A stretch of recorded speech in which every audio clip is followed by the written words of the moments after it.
So my 16-year-old son was accosted in 2016 by three guys who we didn't know in our local town. They set upon him, they decided to drag him around, attack him, punch him, kick him, put him to the ground, and ultimately they ended up robbing him. I ended up finding out about this after about half an hour of it happening, and I was absolutely fuming, mad as I could be. I contacted our older son, picked him up, and we went out scouring the streets looking for these guys who fortunately for them, had made it away and was on their toes. We went down the justice route in the fact that we went to the police, we reported it as a crime and left it to the police to deal with it.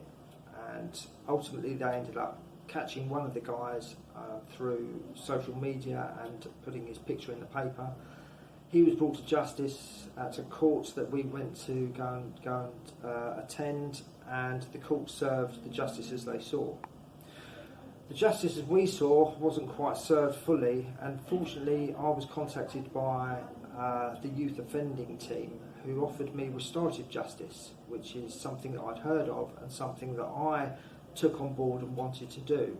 My 16-year-old son was not that keen, so I left him where he was and I continued with the journey myself, where after a series of meetings with the youth offending team, it was agreed that I would meet the young guy who had attacked my son, and I would be able to put across to him the impact of his actions that night.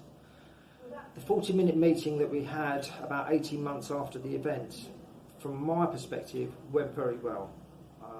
We had a good engaging meeting, and I was able to put on the table the negativity that this guy had brought to my son, my family and his wider circle of friends, and give him an understanding of the impact that his actions on that night had for a lot of people.